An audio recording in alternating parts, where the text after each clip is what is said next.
to start talking.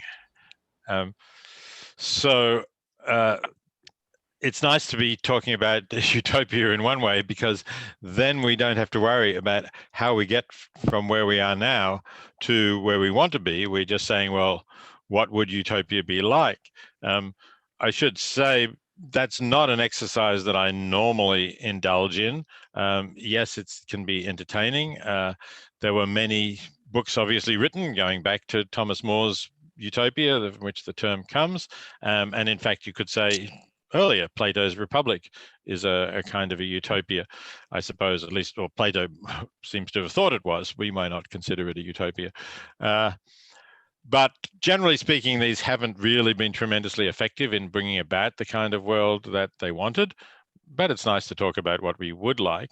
So let me start then by saying, I think utopia is not only for humans. Why should we limit the perfect world to one in which our species continues to dominate, exploit, and cruelly mistreat members of other species?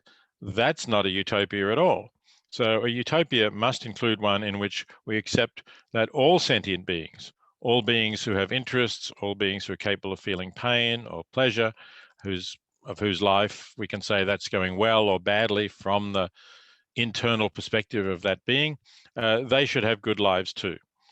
And if that's the case, then the likely causes of pandemics are not going to exist. So if we talk about this particular pandemic, although I know we don't exactly know how it began, but we do know that the virus has come to us from animals, and the most likely source is still believed to be through either bats or pangolins, wild animals who were captured, were caged, were brought alive to the Wuhan wet market, where obviously this would be a terrifying experience for them, being caged, being put next to other species that they would not normally be next to, not able to get away. And then when a customer points to them and says, I'll have that one, they get hauled out of the cage and get their throats slit with a knife.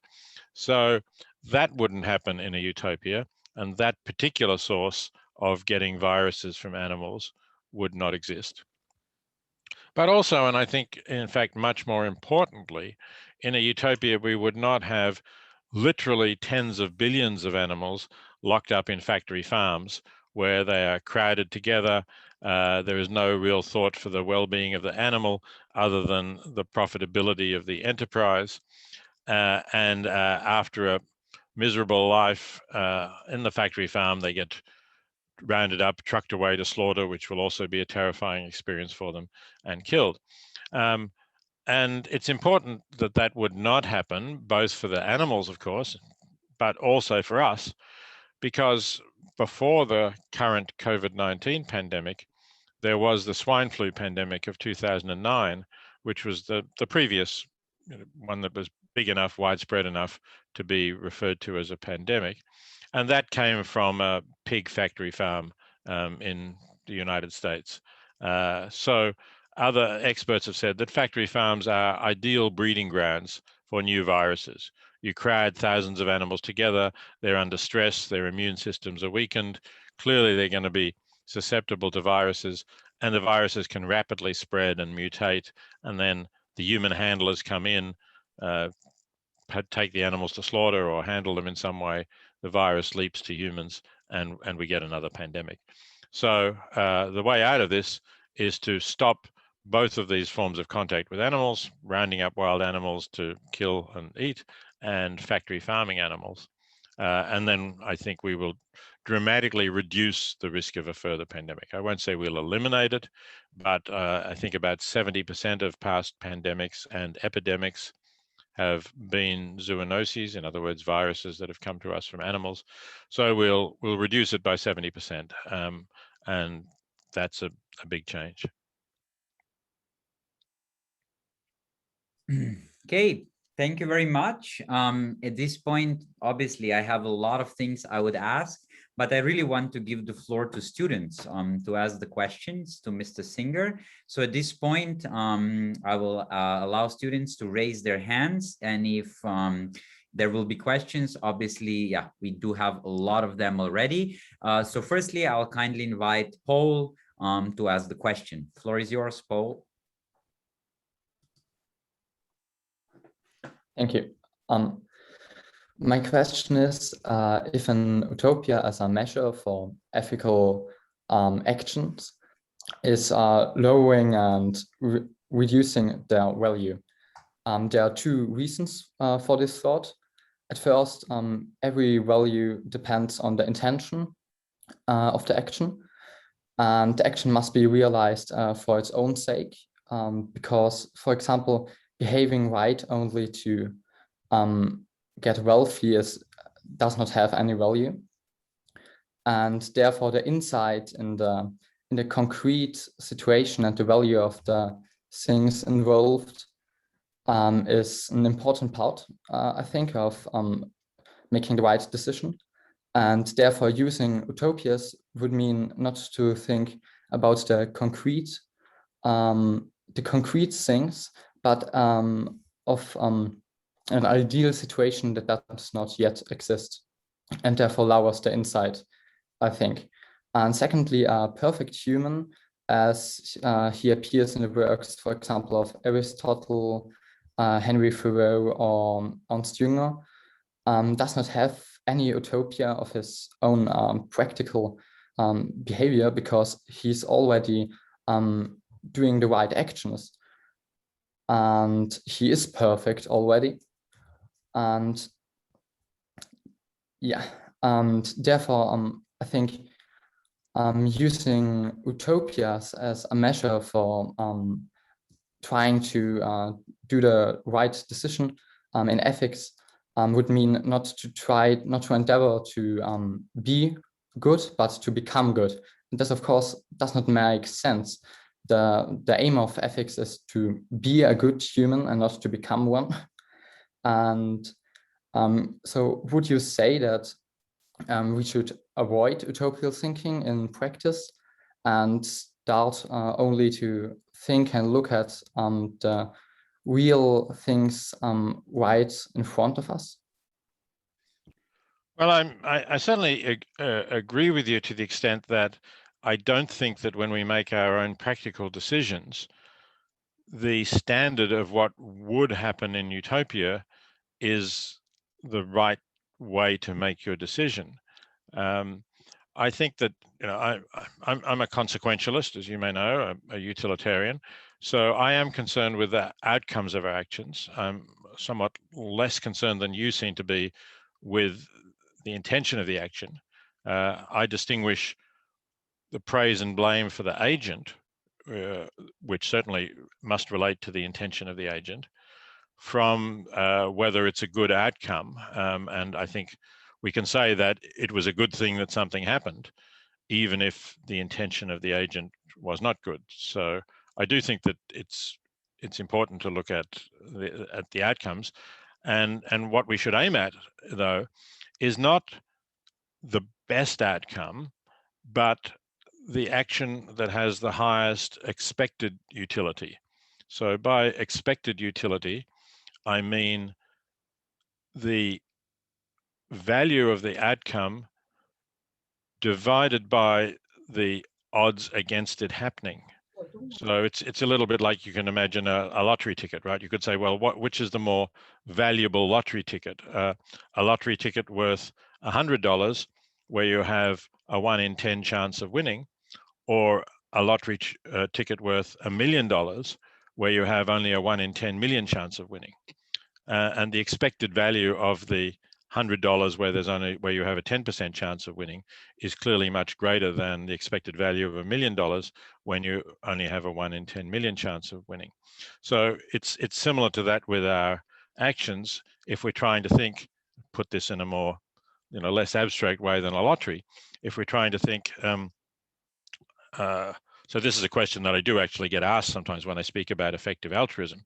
People may say, well, should I donate to the Against Malaria Foundation, which will use my donation to distribute bed nets to parts of the world where malaria kills children and causes many people to become sick, knowing that there's a very high probability that if I do that, I will save a child's life, depending how much I have to donate, obviously. But there's a good chance that I can save a child's life, and if not, at least that I will prevent some people getting seriously ill.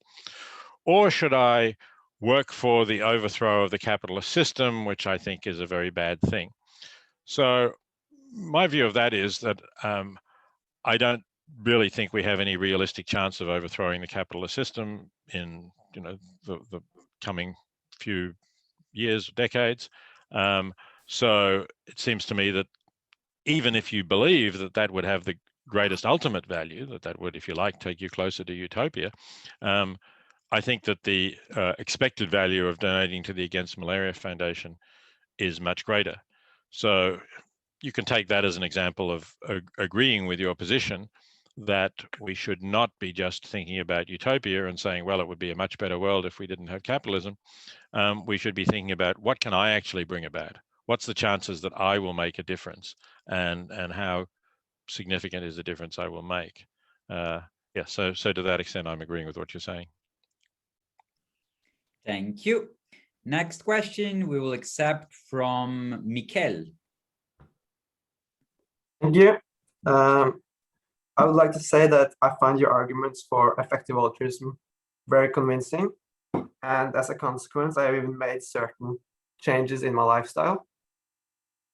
However, I'm still extremely far away from reducing world suffering in the most effective way. I find myself prioritizing my own well-being, such as eating out at the restaurant instead of donating to charity. I do this despite believing in your arguments. Do you think I should feel guilty for the degree in which my choices are ineffective of reducing world suffering? Yeah, look, I think pretty much everybody is in that situation, and I am too. I've never claimed that I use all of the resources I have, all of the money I have, in the most effective possible way to reduce suffering. I'm not a saint, and obviously you're not a saint either. And there are very few saints who I've met. Maybe I do know or have come across a handful of people who do much more than I do, maybe do everything that they possibly can. But I don't think you should feel guilty if you're doing something reasonably significant to help people. You're probably doing more than most people in your community are doing. You're raising the standard by your own example. Perhaps when you talk to your friends or you talk to others, you're also encouraging them to do something more than they're doing. And if we set the bar for feeling guilty so high, make it so difficult that no matter what you do, or no matter what your friends and people you talk to are going to do, they'll still have to feel guilty, it seems less likely that they will be encouraged to act. So I tell people to think about sort of good and bad as being on a continuum, and that's with perfection or utopia at the one end of it, if you like, and try to keep moving along that continuum. Try to keep, as you do things, as you have more resources, try to improve how much you're giving to help people. But don't worry so much that you're not actually at the extreme end of the continuum, because virtually nobody is. Just try to keep yourself and others that you can influence moving further in that direction. Thank you. Want to give floor to Anna now?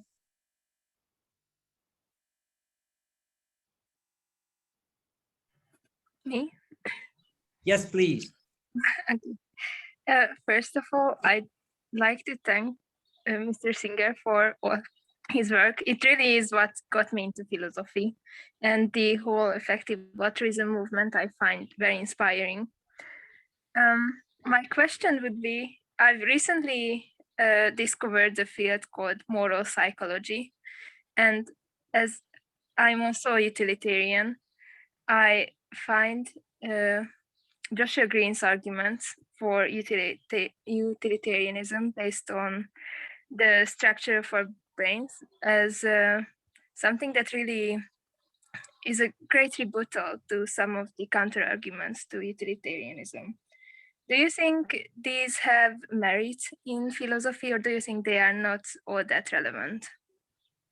I do think that the kind of work that Joshua Green is doing is very relevant.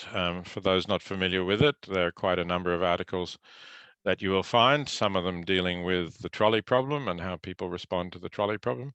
There's also an excellent book called Moral Tribes that he published, which talks about what you're talking about utilitarianism as a general kind of common currency sort of position.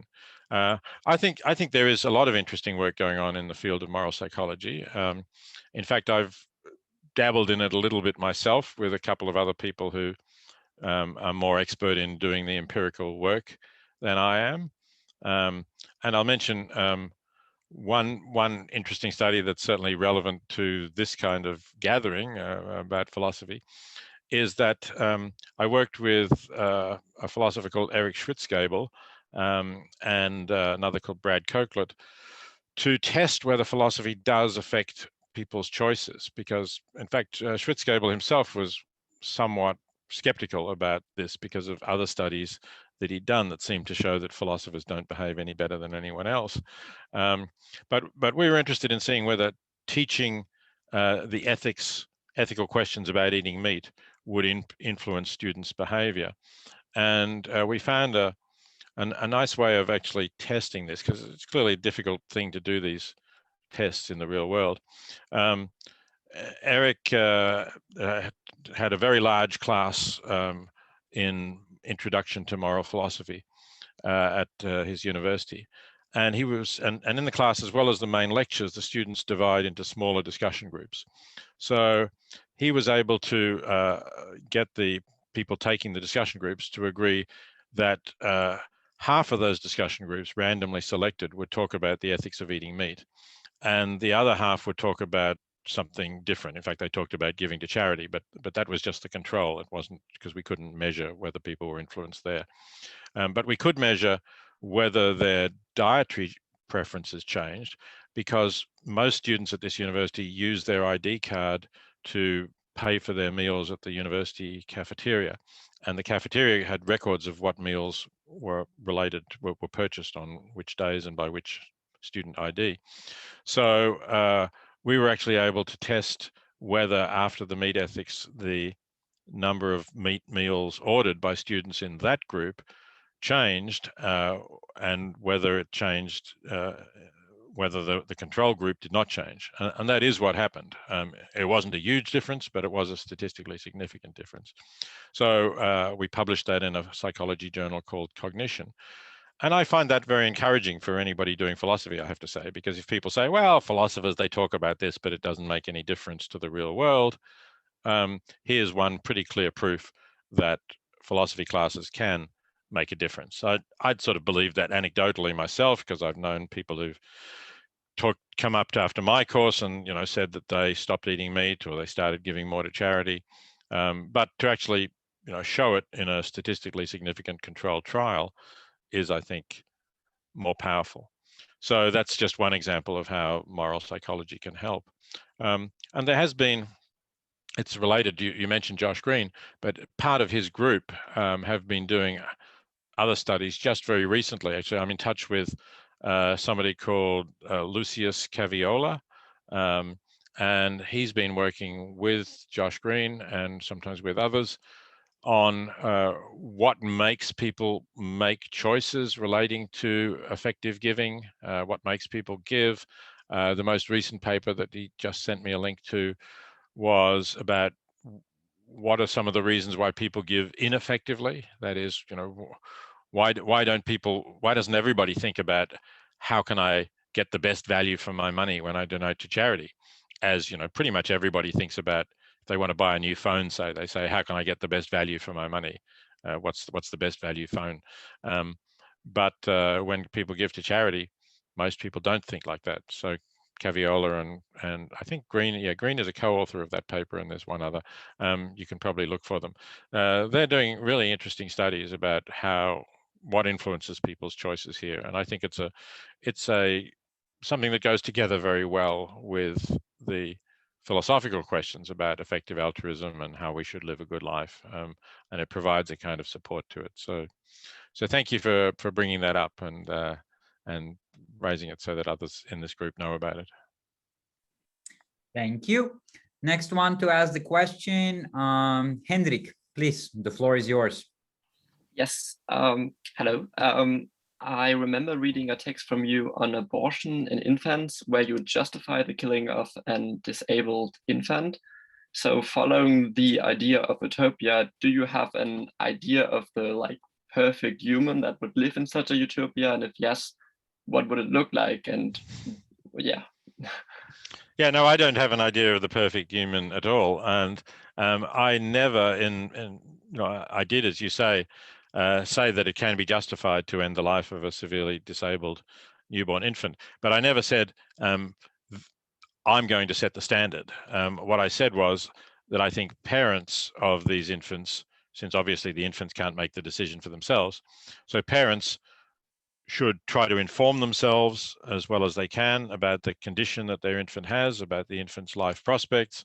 They should perhaps consult with parents of other children who have that disability and have lived to see what it's like, or if the disability is one that is compatible with later life and with people actually being able to talk to you, then of course you could talk to the people themselves who have the disability. And on that basis, I think the parents should make that decision, because I think the parents are the people who are in the best position. They, generally care very much for their infants, but they also know how much the survival of a severely disabled child will affect them and will affect perhaps their whole family if they have other children already. So I want to leave the decision to them, and therefore I don't have any sense of what the perfect being would look like in a utopia. Thank you. Nina, the floor is yours to ask the question. Yes, it has to do with the consequentialism. You said you were a utilitarianist.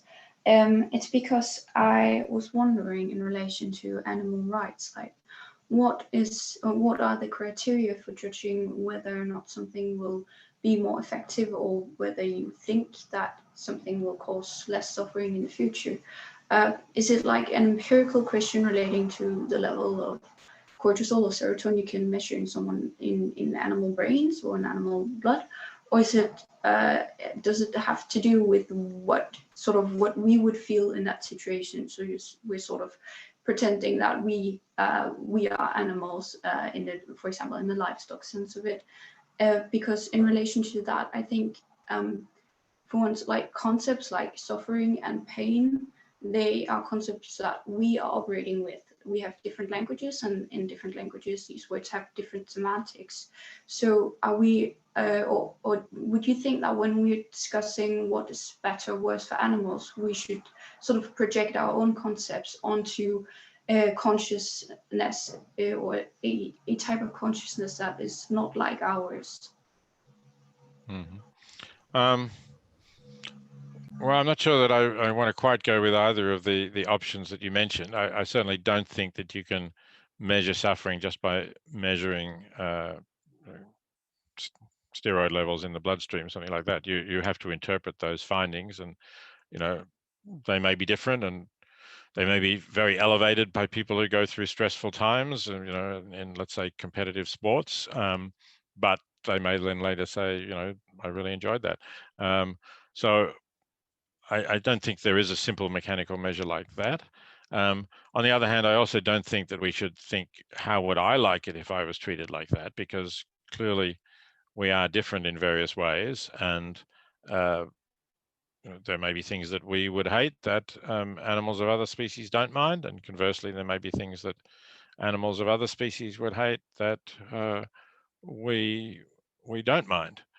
So I think we have to try to work out what the animals themselves are feeling, what they're in, what is positive to them, what is negative to them. And there is quite a lot of work that is done in that area. It involves understanding the behavior of the animal in a whole variety of circumstances, and then observing the animal when treated in ways that might be problematic, like, for example, being put in a cage. So let's say we're talking about a laying hen.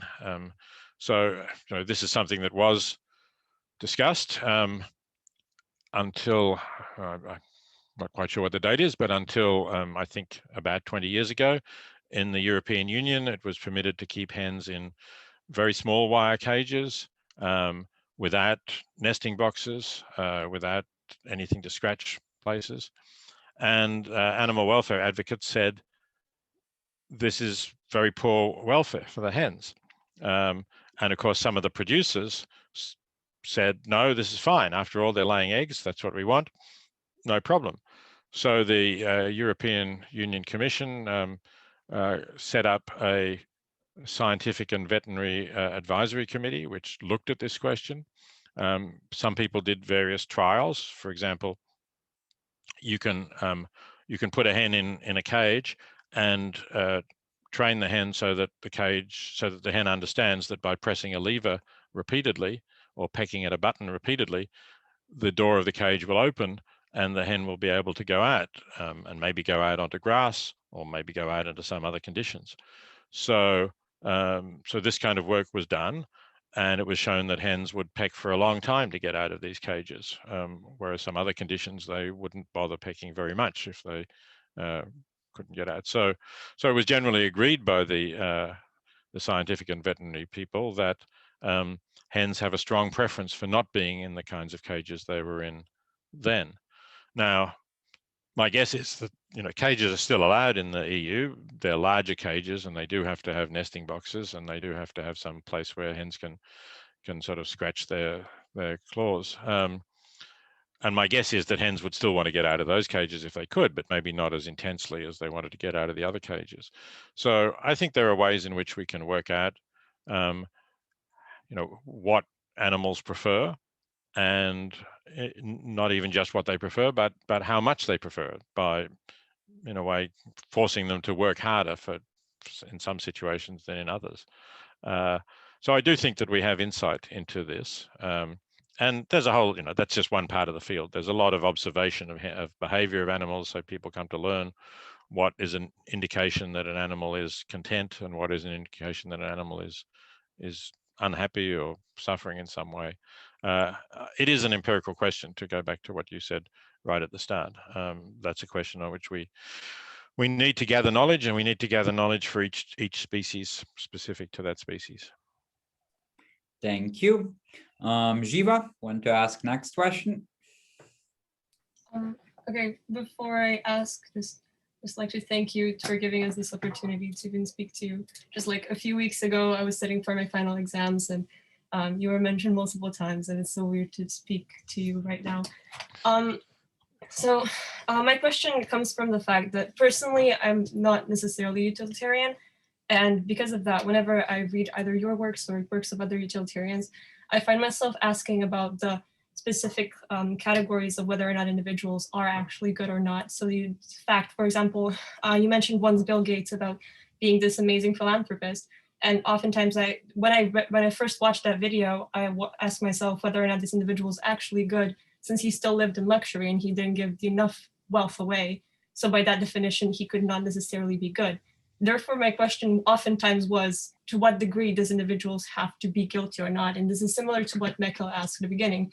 But this is not my question. My question is, does it really matter whether or not Bill Gates is good or not, in your opinion? Do we really have to ask ourselves questions of whether individuals are good or not? Should we rather focus on actions over people? Well, this is what I was, I guess, hinting at in response to that earlier comment from Paul, I think it was, that I do think that what really matters is that Bill Gates gave billions of dollars in ways that help people not suffer from diseases, not die prematurely, and a variety of other things.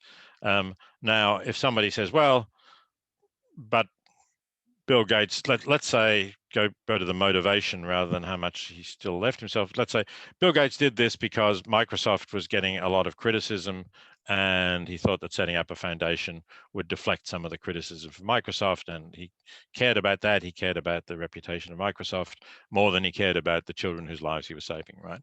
I'm not saying that's true. This is purely hypothetical, right? Well, I would, if that was the case, I guess I would think less of Bill Gates, but I would still be very glad that he gave all of those billions to the Gates Foundation, and that he set up a foundation which, no, certainly not perfect, was focused on helping people in extreme poverty, and I think that's a very good thing to do. And he, did many things, supported vaccination campaigns against common diseases, which, as I say, saved millions of lives. I think, generally speaking, he thought about using the money that he was giving effectively. And that's, to me, the really important thing about Bill Gates, more important than me trying to decide how good a person is he really. Adian, want to ask the question, please? Yes, so I have a question about animals and animal rights and the human attitudes towards animals. And if you could talk a bit about how you think that the attitude of humans will develop and should develop regarding animals in the future of society, in the sense that now through neurology, neuropsychology, we are more realizing ourselves again as only animals, and I should say, when I talk about animals, other animals than humans. So if you could talk a bit about how our attitude should develop towards them, in the sense of more being benevolent gods or realizing ourselves as animals too by their side. Personally, I would think that we're probably going to have some kind of juxtaposition of these two, of combining them. So if you could talk a bit about that. Yeah. Also in the sense of nature documentaries, which I recently talked with a friend about, who thinks that they're inherently problematic because we look at them as in such an anthropocentric way. We are have this overlord complex towards other animals. So if you understand my question. Yeah, I think I do understand your question. So obviously, firstly, it's true that we are animals, and I think we understand since Darwin that there's a continuum between us and other animals, and I think it's helpful for us to recognize that, because in some other views there's just this enormous gulf between us and all animals. They're not like us at all. We don't care about them, and certainly there have been philosophers in the past who've said that, unfortunately. So I think it's good that we understand that we are animals and that there is this continuum between them. But it's also undeniably true that we understand more about their situation, in one sense, than they do. We can make predictions about what will happen in the future. Let's just take as one example, we know about climate change. We have scientists that have told us that we're changing the planet's climate, and we know, what some of the changes. We don't know all of the changes that this is bringing. No non-human animal, it seems, knows about climate change or its causes or anything like that. So in that sense, we are the overlords of the planet, not in the sense that we have to dominate it, which is sometimes part of the connotation of an overlord, but in the sense that we have the power to change it. In fact, we are changing it. And that's why many people call this era now the Anthropocene. It's a different era because it's one where humans are actually changing not just ourselves and our civilizations, but the planet itself, its climate, and other things that relate to that. So I think that gives us a responsibility to act, and to act in ways that minimize the harm that we're inflicting on on all sentient beings, ourselves and non-human animals. And I don't think we can escape that.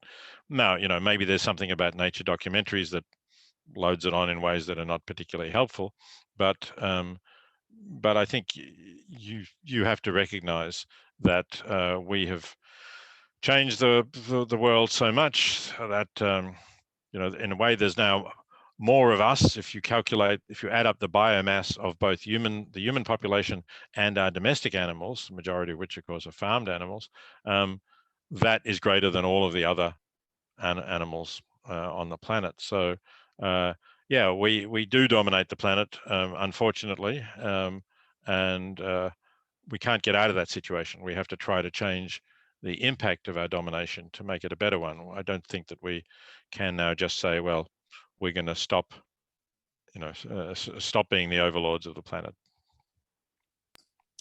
Thank you. Kelly, want to be the next one, please?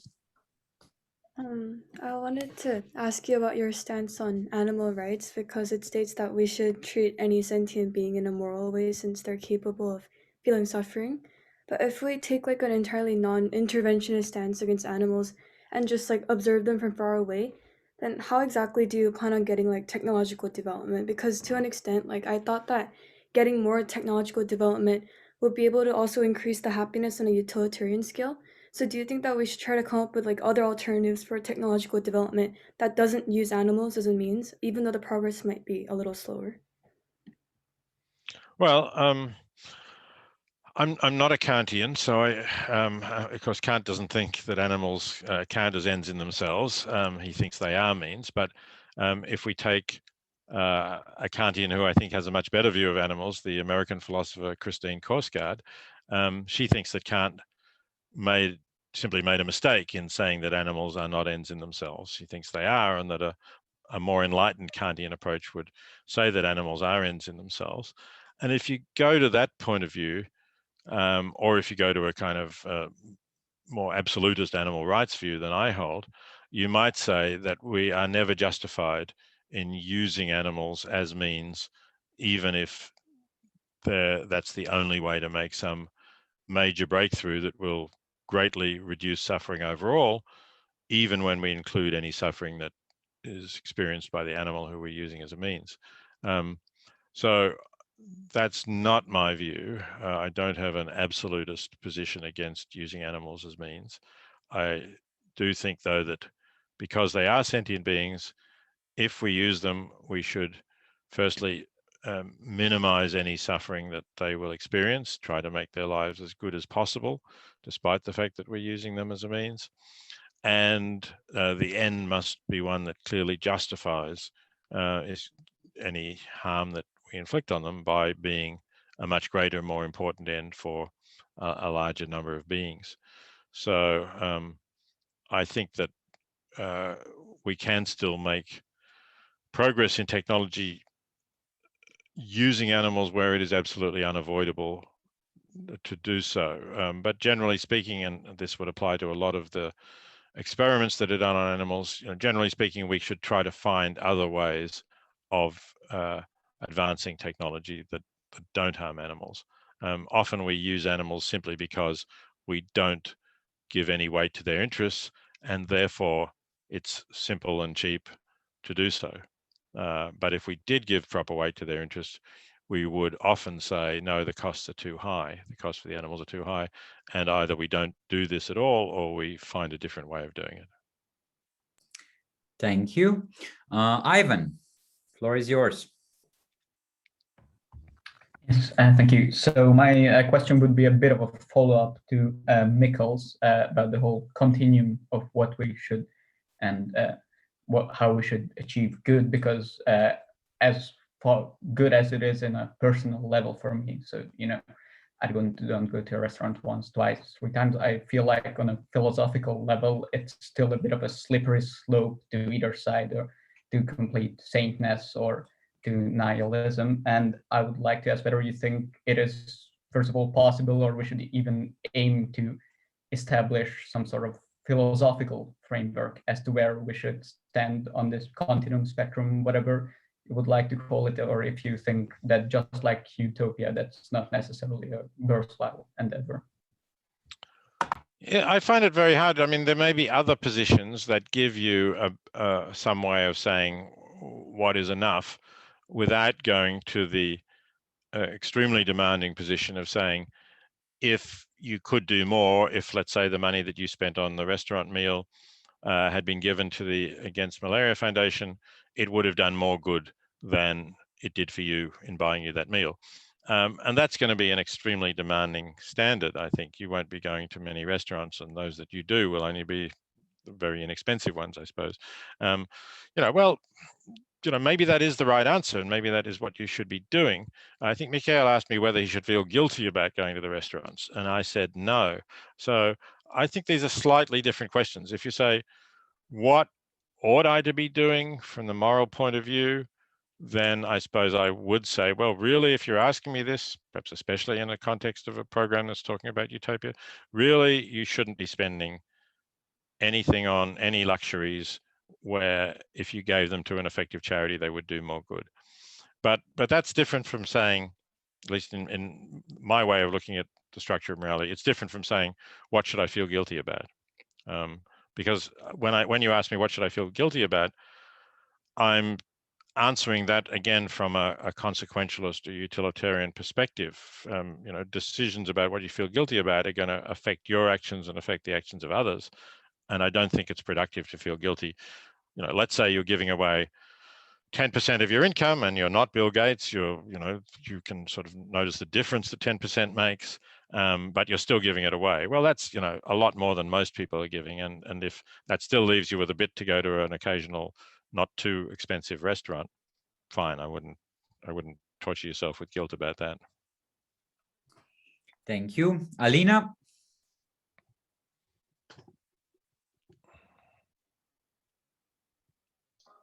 Okay. Can you hear me? Yeah, I can hear you fine. Okay. So the world population, it keeps increasing each year, and it becomes even more difficult to allocate the resources fairly. And like hospitals have to make a decision like which lives to save. And I mean, it comes down to that eventually. So how would they do that? Because if they try to use categorical moral reasoning, right? It would not be like they can't save every single life. They have to like do what's possible. So like how would we do that in a fair way? Yeah, so I mean, we had a real world example of that. In fact, maybe there still is such a real world example going on in India at the moment, perhaps. But certainly because of the pandemic, several countries have been in that situation. I wrote about that, about a year ago, or a little bit more than a year ago, I think, when the pandemic hit northern Italy, and there were so many cases that the intensive care units were overwhelmed, and they couldn't take everybody.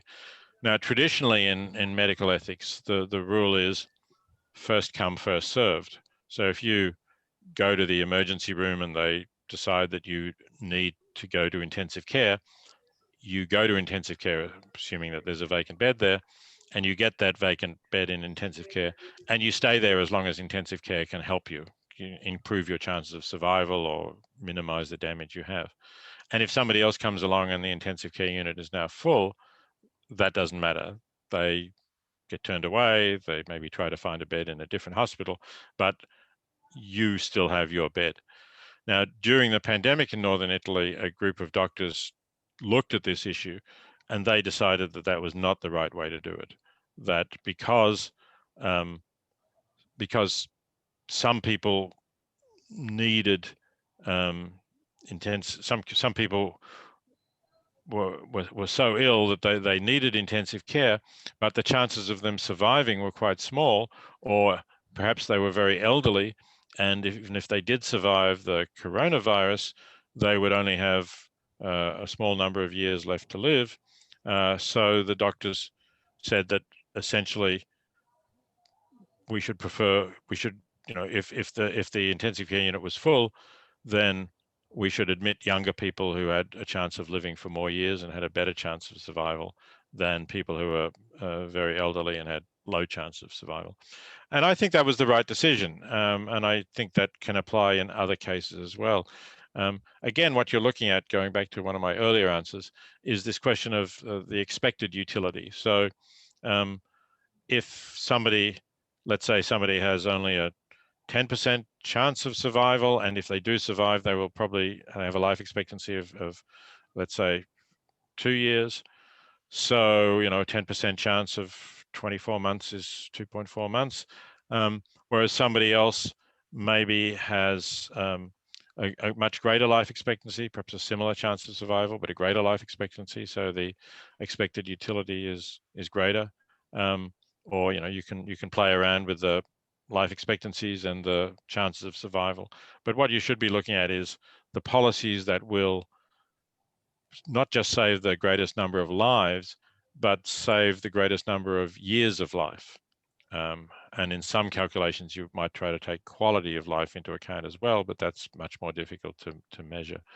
So, so that would be my answer. You know, to your question, when hospitals can't cope, they should be looking at maximizing the number of years of life that they can save. Thank you. Thank you. You're welcome. We have 10 minutes left. We agreed with Mr. Singer that he will be kindly with us for 1 hour. So just to tell you that we will wrap it up soon, but of course we will use these 10 minutes to take a few more questions. Firstly, Jerry, can you ask the question? Yeah, of course. So this discussion, we mentioned several times personal changes like stopping to eat meat or donating money, but this gives the responsibility or the guilt to the individual, to the consumer. But however, the power of publicity and a lot of other factors show that the consumer has not all the power. So isn't it way more effective or better in the sense of utilitarianism to engage in activism or politics in order to contribute to sustainable change? I'm all in favor of people engaging in activism and politics, but I think very often it can go along with effective altruism and with supporting charities, effective charities, because I think, you know, certainly if we're living in democratic societies, right, this may be different if you're living in a society that doesn't allow forms of political activism, but you can do those things. You can be an active citizen. You can support movements for change. And sometimes they do succeed in producing important changes. So yes, that's definitely a good thing to do.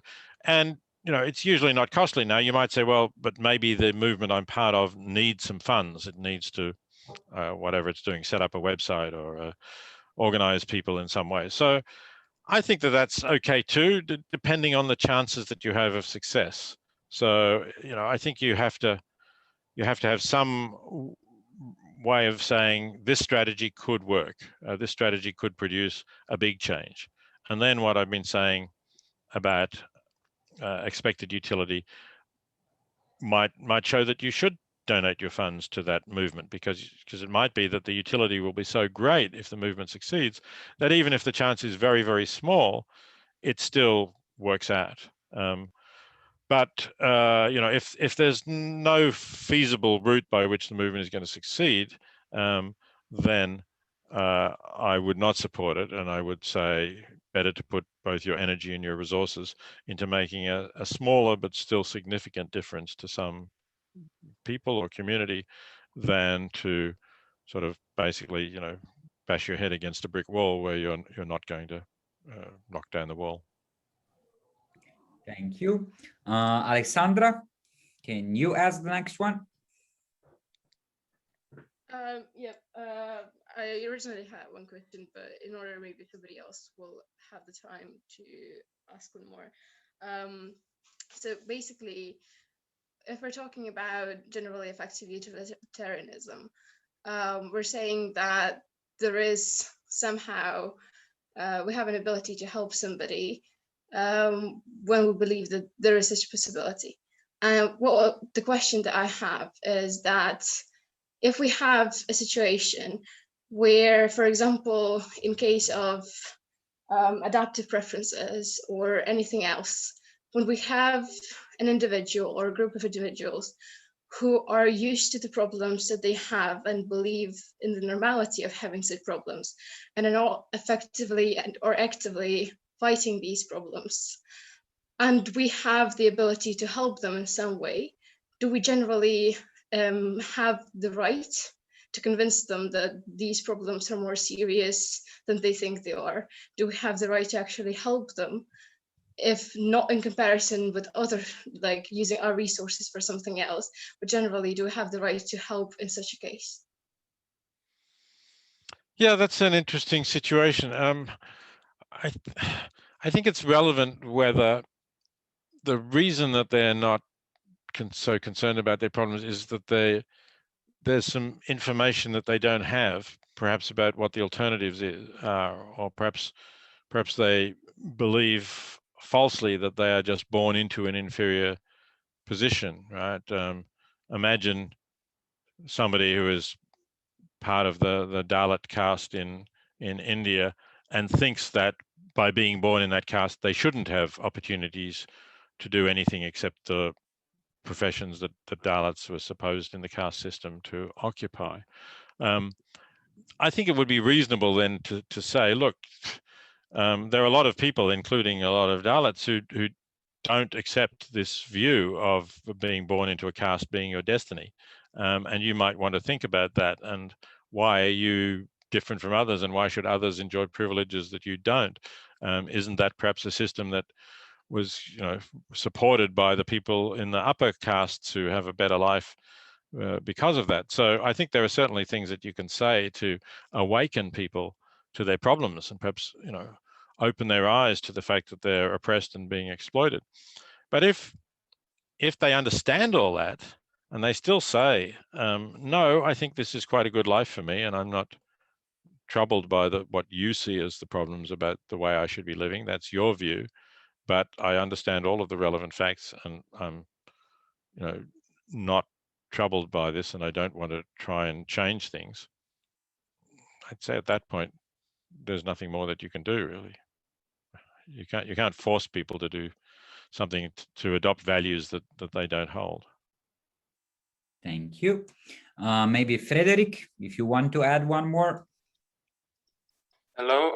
First of all, I would like to say I'm really glad to be here, and my question is very specific and ties to ethics of animal product consumption. So I think we can all agree that in large portions of the world now, our consumption of animal products has absolutely nothing to do with necessity, but rather pleasure. But that hasn't always been the case, and I would say sometimes isn't even the case in some places of the world today.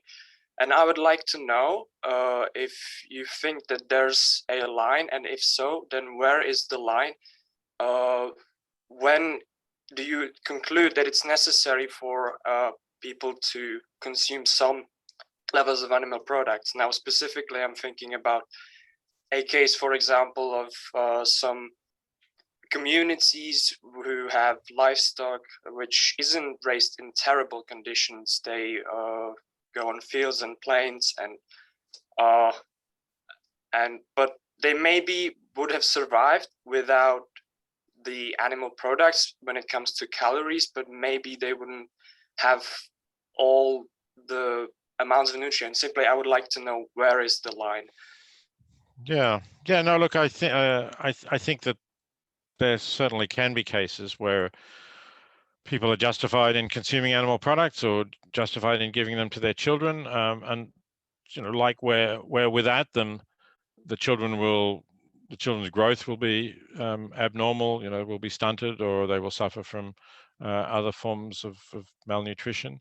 Then if they can do that in a way that does not cause, as you say, the worst kinds of conditions for animals, I think that can be defended. And there are such people who are traditionally, let's say, cattle herders, and occasionally, will have milk from their cows, or I think the Maasai actually take some blood sometimes from their cattle in a way that heals again, that doesn't kill the animal.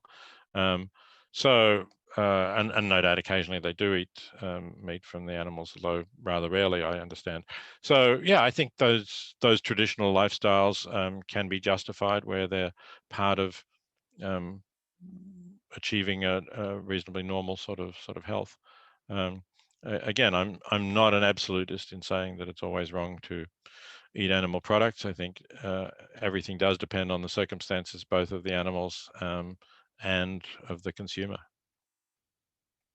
Okay, we will take one last question. I'm sorry, I know there are a lot of people who wants to ask, but we did agree on 1 hour, so this is how we are going to proceed. Last question will be asked by Brett, who was trying to raise the hand but did not have this option on his computer. So Brett, the floor is yours to ask the last question.